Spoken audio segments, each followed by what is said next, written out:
Terima kasih Tuhan untuk berkat rahmat anugerah yang telah Kau curahkan pada kami. Hari ini kami dapat bangun, dapat melakukan renungan harian. Kami percaya Tuhan Kau bersama kami, karena Kau berkata sendiri Tuhan, 2-3 orang berkumpul bersepakat dalam namamu, Kau hadir di sini dan kami imani itu Tuhan. Terima kasih Yesus, kiranya Kau memberkati kami dengan berlimpah-limpah dan kami bisa menjadi selalu berkat sampai ke ujung bumi Tuhan. Dan biarlah roh hikmat jiwa kami Kau buka Tuhan untuk menerima hikmat-hikmat daripadamu, menerima Roh Kudus-Mu Tuhan. Dan biarlah malaikat-Mu melindungi kami Tuhan, dan biarlah setiap perkataan dari firman-Mu hari ini Tuhan masuk dalam jiwa roh hati kami Tuhan, untuk bisa kami renungkan hari ini sampai selamanya dalam hidup kami Tuhan. Dan biarlah namamu saja dipermuliakan dalam hidup kami. Terima kasih Yesus, Kau begitu nyata, benar-benar ada. Terima kasih Tuhan atas perkenanan-Mu pada kami. Dalam nama Tuhan Yesus, amin. Amin Ibu ya.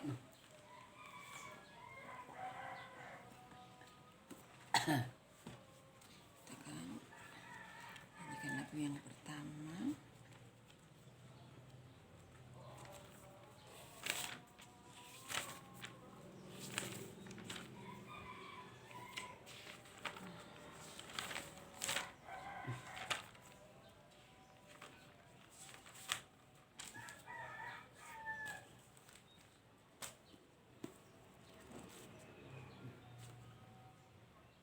Mulia, sembah Raja mulia. Mulia, sembah Raja mulia, bagi Yesus puji, hormat dan kuasa.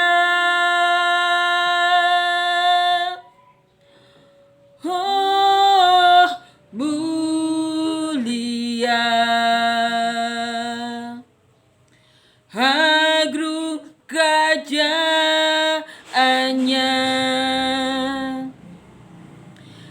dari surga datang untuk segala umatnya.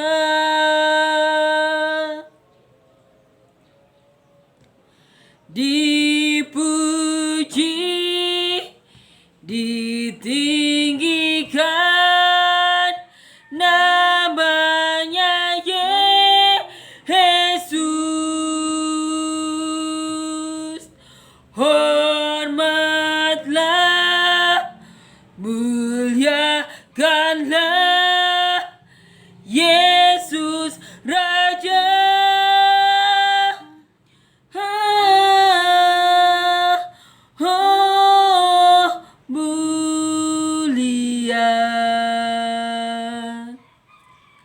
Sembah Raja mulia,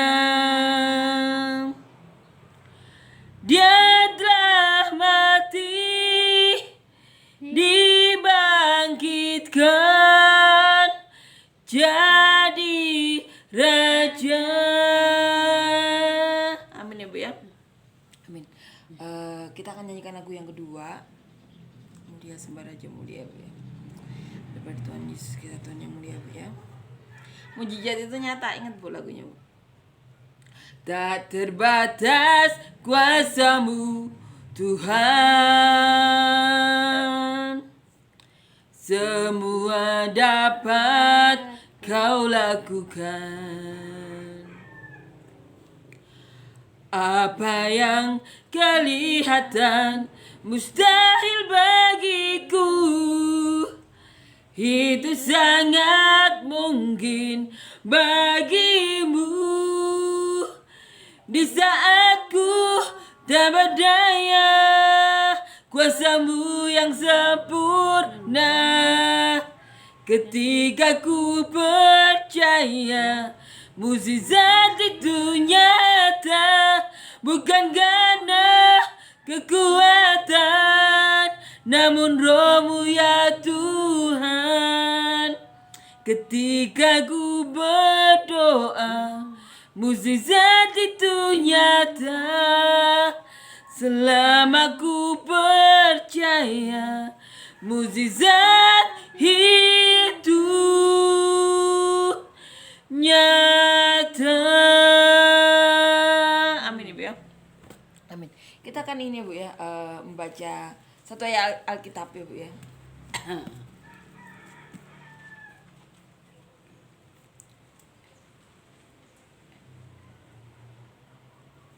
Kita akan baca di Lukas. Lukas ini ditulis oleh Lukas sendiri. Jadi Lukas ini seorang non Yahudi, dia berbahasa Yunani. Jadi di ini ya ditulis beberapa ini yang meneliti tentang Alkitab. Kalau Lukas itu ya Bu ya, teman seperjalanan gitu ya Bu ya, Theophilus, Paulus, Markus kayak gitu. Tapi kan mereka kan berpisah-pisah tempat ya Bu ya, dalam ini menginjil. Nah, Lukas ini menulis untuk Theophilus. Theophilus itu dipercaya orang menengah. Jadi menengah, jadi kalangan menengah yang punya kedudukan ya Bu ya. Jadi dia tidak begitu mengerti tentang cerita Tuhan Yesus ya. Jadi di sini Lukas ini ya seperti mengajar kepada Theophilus atau menulis kepada Theophilus ya Bu ya, mengajar tentang ini kepada Theophilus. Jadi di sini ada cerita mengenai Abraham, Lazarus dan seorang yang kaya ya Bu ya. Jadi kita akan ini ya Bu ya.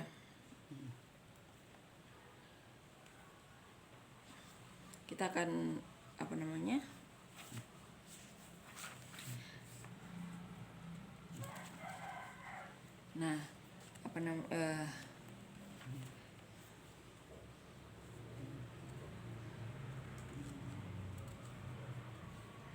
jadi Lukas itu teman seperjalanan dari Paulus, Timotius, Silas, Barnabas, Markus dan masih banyak lainnya ya, murid-murid Tuhan. Nah, di sini Lukas tuh dipercaya seorang dokter Bu. Jadi dia orang yang ini berpendidikan kayak gitu Bu ya. Jadi sejenis tabib kayak gitu. Nah, terus sebelumnya dipercaya Lukas itu kafir, maksudnya non Yahudi ya. Jadi dia masuk percaya kepada Tuhan Yesus, dan di situ dia ini seperti Paulus juga berpendidikan, jadi dia menulis banyak kitab. Nah, Lukas juga seperti itu. Lukas itu menulis kitab bukan ini saja. Jadi Lukas ini juga menulis kisah para rasul. Nah, di sini kita akan membahas satu cerita yang ditulis Lukas. Ini ditulis di pasal 16 ya Bu ya. Nah,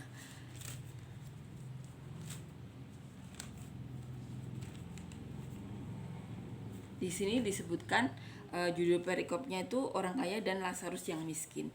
Kita ini baca ayat ini ya, 31. Kata Abraham kepadanya, jika mereka tidak mendengarkan kesaksian Musa dan para nabi, mereka tidak juga akan mau diyakinkan sekalipun oleh seorang yang bangkit dari antara orang mati. Jadi kita akan baca di awal ya. Ada seorang kaya yang selalu berpakaian jubah ungu dan kain halus, dan setiap hari ia bersukaria dalam kemewahan. Dan ada seorang pengemis bernama Lazarus, badannya penuh dengan borok, berbaring dekat pintu rumah orang kaya itu. Dan ia ingin menghilangkan laparnya dengan apa yang jatuh dari meja orang kaya itu. Malahan anjing-anjing datang dan menjilat boroknya. Kemudian matilah orang miskin itu, lalu dibawa oleh malaikat-malaikat ke pangkuan Abraham. Orang kaya itu juga mati lalu dikubur. Dan sementara ia menderita sengsara di alam maut, ia memandang ke atas, dan dari jauh dilihatnya Abraham dan Lazarus duduk di pangkuannya. Jadi Lazarus duduk di pangkuan Abraham. Lalu ia berseru, katanya, Bapak Abraham, kasihanilah aku, suruhlah Lazarus supaya mencelupkan ujung jarinya ke dalam air dan menyejukkan lidahku, sebab aku sangat kesakitan dalam nyala api ini. Tetapi Abraham berkata, anak, Ingatlah bahwa engkau telah menerima segala yang baik sewaktu hidupmu, sedangkan Lazarus segala yang buruk.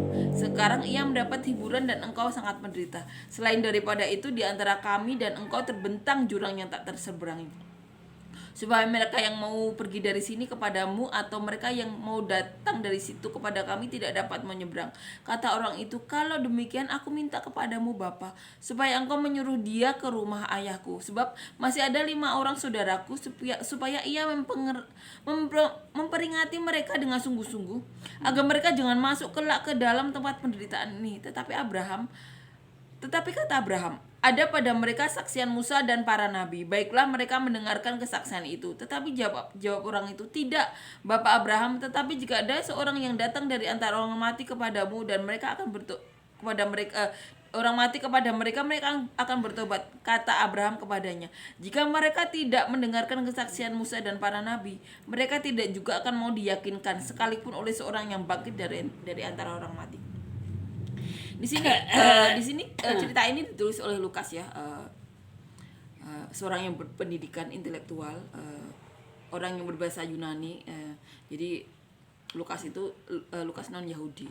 Jadi Lukas juga dulunya ini ya tidak percaya Tuhan, kemudian masuk percaya pada Tuhan Yesus. Nah, cerita ini ya Bu ya, cerita ini diceritakan Lukas dengan sangat, walaupun tidak panjang, tapi di sini Lukas menceritakan detail dia awal mulanya. Orang kaya itu diberi segala yang baik dan Lazarus kebalikannya. Nah, waktu itu di sini diceritakan akhirnya orang itu dan Lazarus meninggal ya Bu ya. Nah, Lazarus ternyata ke Firdaus. Dia bersama Bapak Abraham gitu. Nah, orang kaya itu ternyata dipercaya ke neraka ya Bu ya. Jadi dia mengalami kesakitan. Nah, dia sampai mau minta sepucuk air kayak gitu ya, dicelupkan air itu Abraham sudah tidak memperbolehkan karena sudah terbentang jarak yang jauh kayak gitu kan. Yang dimana dari dua belah pihak itu tidak bisa saling mengunjungi kecuali Tuhan ya pastinya, karena ya banyak kesaksian juga ya yang ini. Nah, yang bisa diajak Tuhan tuh ini ya melihat surga atau neraka. Nah, di sini benar-benar mengajarkan kepada manusia. Jadi cerita ini mengajarkan kepada manusia kan. Kita kemarin sudah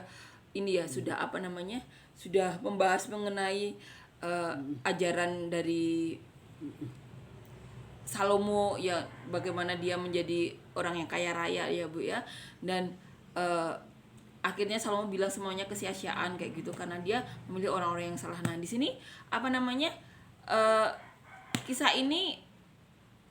kisah ini mengajarkan kita lain hal lagi. Abraham juga kaya raya ya Bu ya. Abraham juga kaya raya, tapi dia bisa masuk surga. Tapi orang kaya ini, yang satu ini sudah menerima segala yang baik dari Tuhan. Nah, tapi dia sebenarnya punya hati yang baik juga ya Bu ya kepada saudara-saudaranya.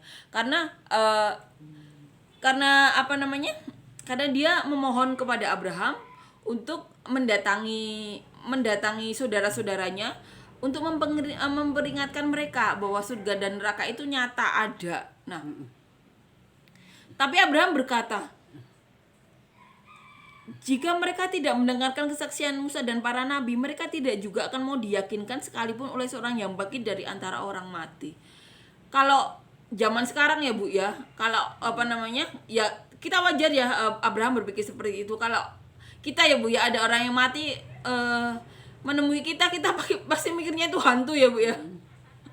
Itu pasti dialami banyak orang ya Bu ya, kecuali orang yang mengenal Tuhan ya. Jadi mereka bisa membedakan roh-roh kayak gitu ya.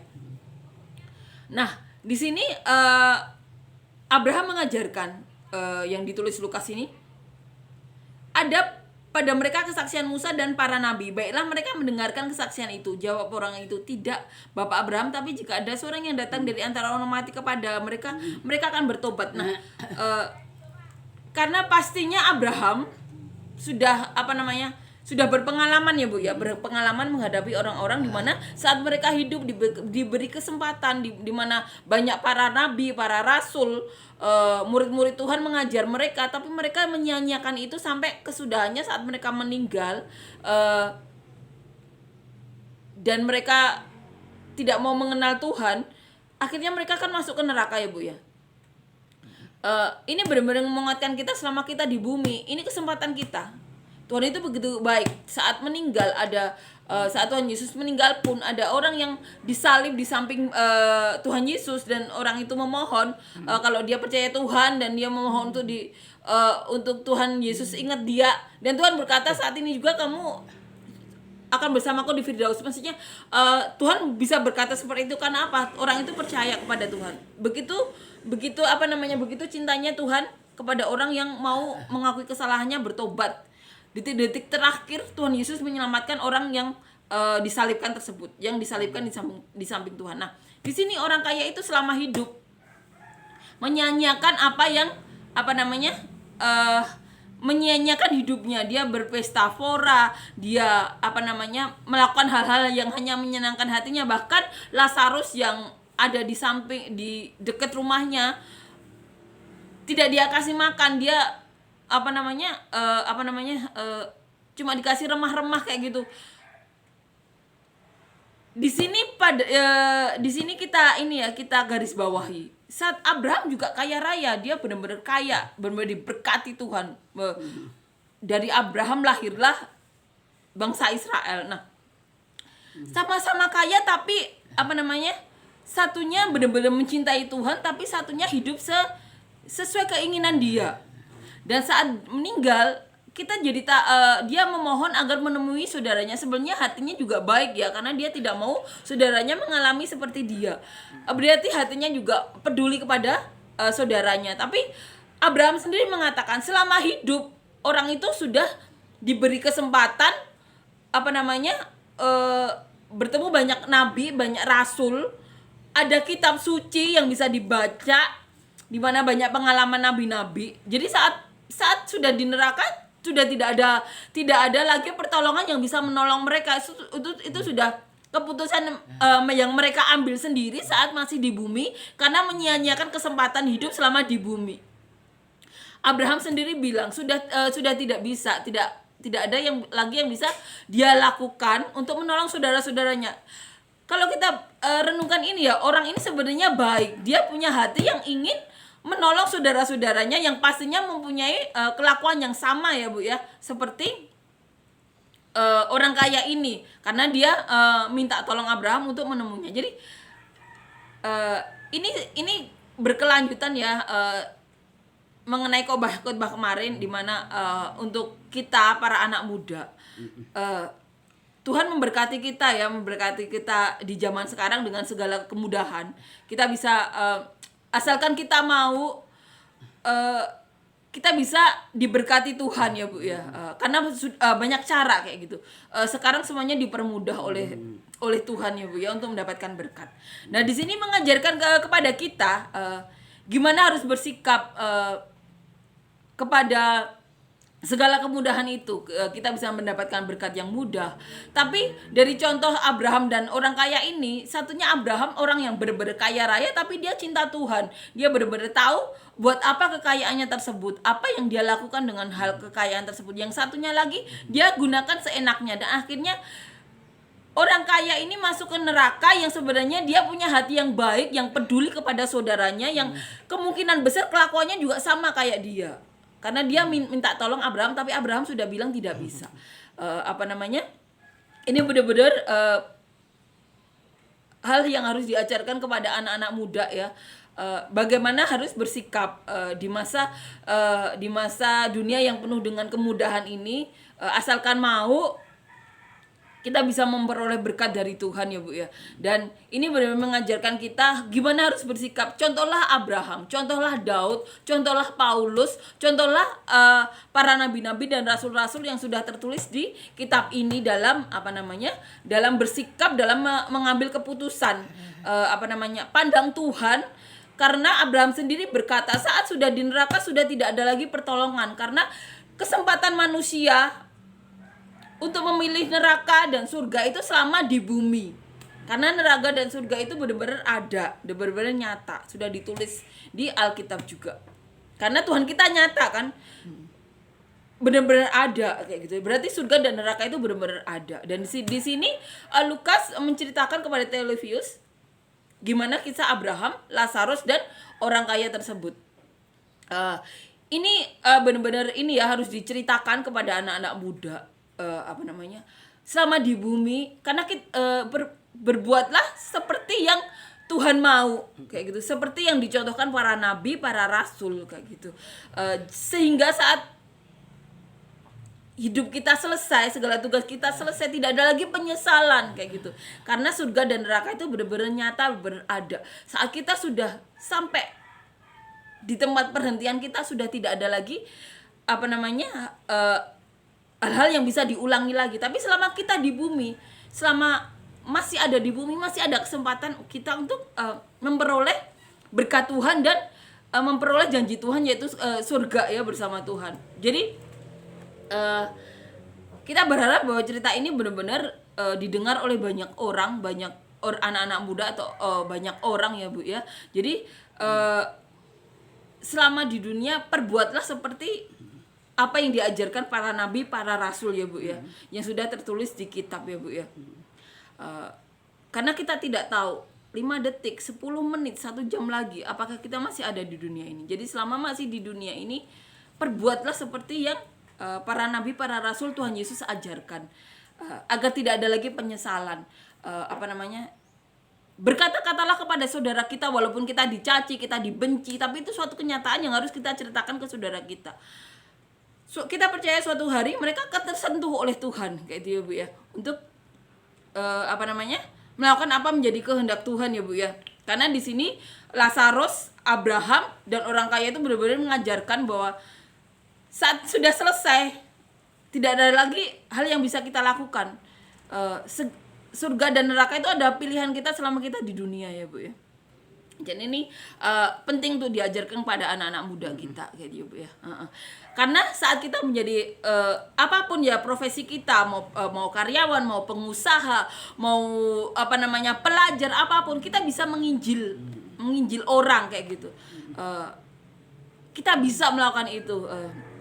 Bahkan kalau kita mempunyai profesi itu, kita akan lebih kita akan lebih berdampak karena kita akan memberikan contoh secara langsung ya Bu ya.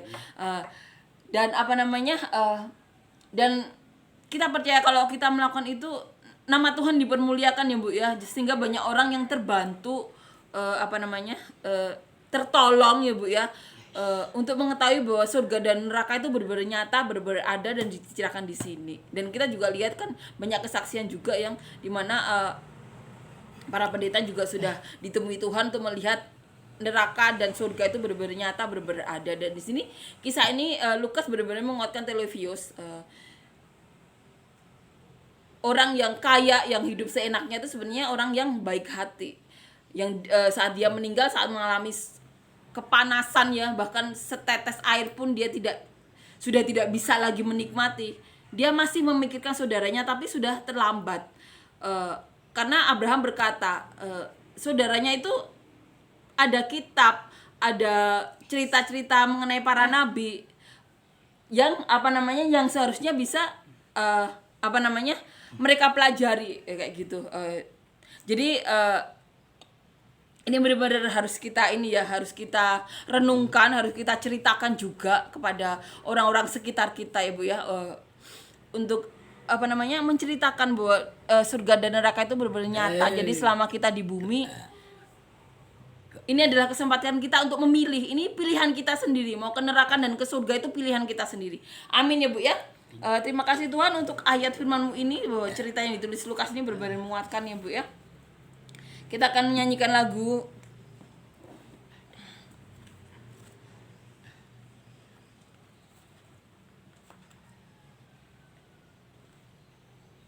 Ku diberi kuasa. Ku diberi kuasa dari Raja mulia, menaklukkan musuh di bawah kakiku. Ku pakai kuasa dari Raja mulia. Bila Allah ada bersamaku, siapa jadi lawanku? Sungguh besar Kau Tuhanku, Engkau perisai hidupku. Ku berdiri dengan iman dalam Yesus Tuhan. Kau yang memberi kemenangan, ku bersorak merayakan. Terpujilah Engkau Raja segala raja. Amin ya Bu ya. Mari kita tutup. Terima kasih Yesus untuk kebaikan-Mu. Terima kasih Tuhan karena begitu baik, karena Kau begitu luar biasa. Kau benar-benar nyata. Terima kasih untuk perkenanan-Mu. Dan saat ini Tuhan, kami telah mendengarkan firman-Mu, telah mendengarkan isi Alkitab-Mu. Terima kasih untuk cerita yang Kau tulis Yesus, ya, melalui Lukas Tuhan. Benar-benar mengajarkan kami Tuhan bahwa di hidup ini, kesempatan kami selama di bumi itu adalah pilihan kami sendiri saat kami memilih neraka atau surga. Terima kasih Tuhan untuk cerita-Mu hari ini, dan biarlah ini benar-benar menjadi petunjuk hidup kami Tuhan, untuk menguatkan kami Tuhan. Terima kasih Yesus, terima kasih Tuhan, dan biarlah kami menjadi selalu berkat-Mu seperti yang Kau mau Tuhan. Kau berkati kami berlimpah-limpah untuk menjadi berkat sampai ke ujung bumi seperti yang Kau mau. Dalam nama Tuhan Yesus, amin.